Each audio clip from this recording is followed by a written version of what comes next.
Yang pertama ya pasti bagian keluarga sih ya. Jadi Sylvie, Gwen, Kristal sama Liam. Jadi Amin. target pertama sih ngasih pendidikan yang terbaik. Terus rumah buat mereka juga.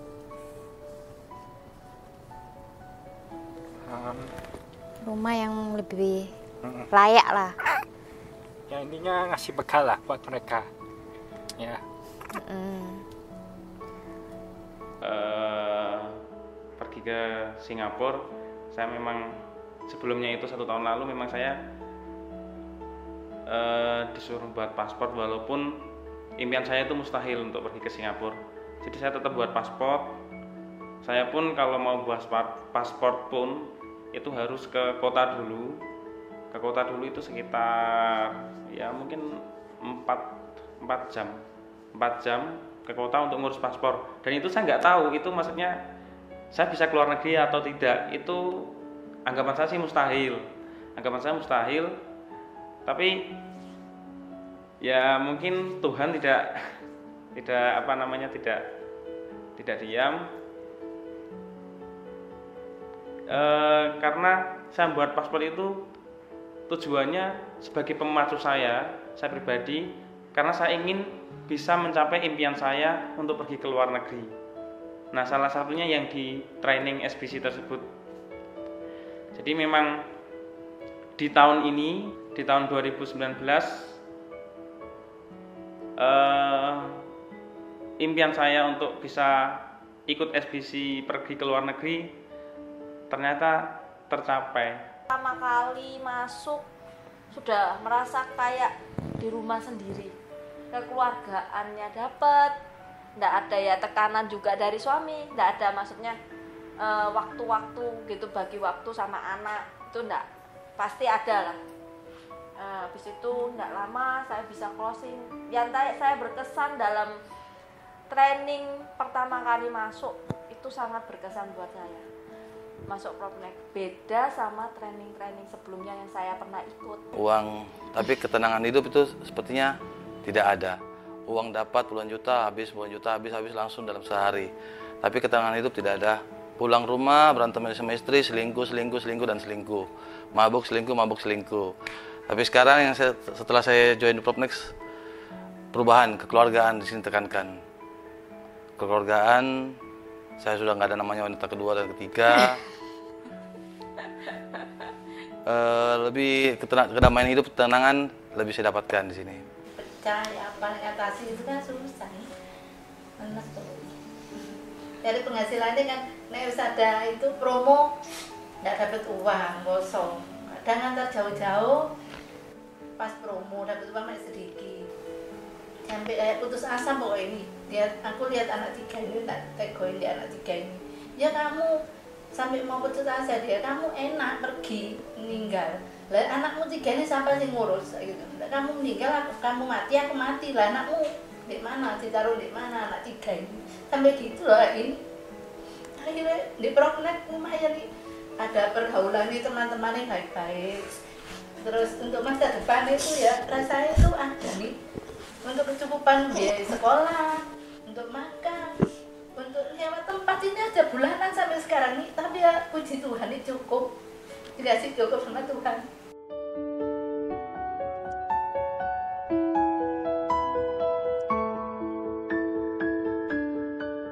Saya untuk orang tua saya itu bisa hadir di acara annual terbesarnya Propnex, sama bisa ngajak orang tua saya ke luar negeri bersama saya. Yang ingin saya capai sesegera mungkin.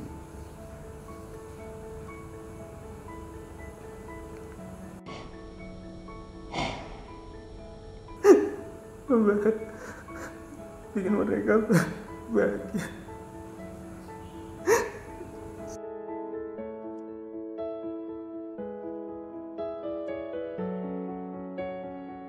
buat kedepannya juga sama anak-anak lebih ada waktu pulang ya. Kita sekarang sering memang pulang malam karena memang jarak rumah pun jauh. Jadi kita biasanya nunggu sampai jam 8. Itu biasanya nunggu klien, kadang nunggu tanda tangan berkas atau apa. Kadang juga kita kan biasanya kalau marketing nggak hanya ketemu di pameran, tapi kadang juga pada waktu kita kumpul bisa dapat relasi baru memang. Ya, kita nanti bakal ngurangin buat anak, ada waktu buat anak juga. Ya, sama-sama kita berubah lah.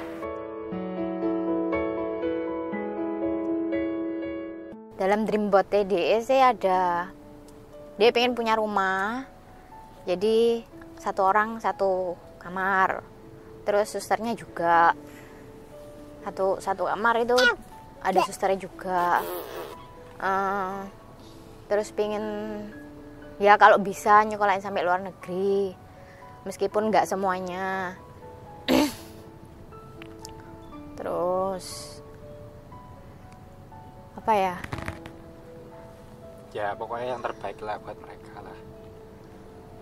Terus kalau untuk prop neck ya bisa lebih maju. Terus Tim sih, kita pengen tim. Jadi bukan hanya warganya kita toh,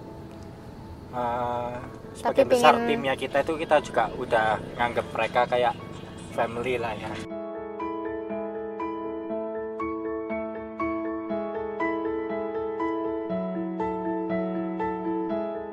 Dan besok dan besoknya. Jadi aku selalu punya planning tiap hari. Gak boleh aku santai-santai atau gimana, semua tak lakukan gitu. Istilahnya ya kayak bonek, harus keluar kota, subuh berangkat sampai malam, tak jalani semua. Yang penting aku semangat mikir, ya apa aku bisa membahagiakan anak-anakku, gitu aja sih. Dan mamaku terutama, karena aku banyak memberi beban untuk mamaku, jaga anak-anakku kayak gitu. Itu jadi beban bagi aku.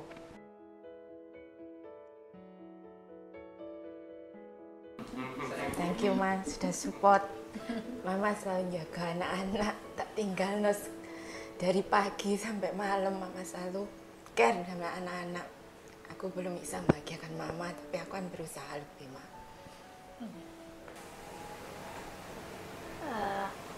Pengen Mama kayak di rumah gitu, terus cerita gitu.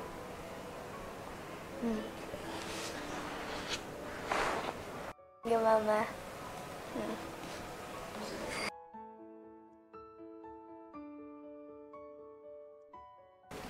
I always pray for my mom. My mom is the best. Thank you, Mom.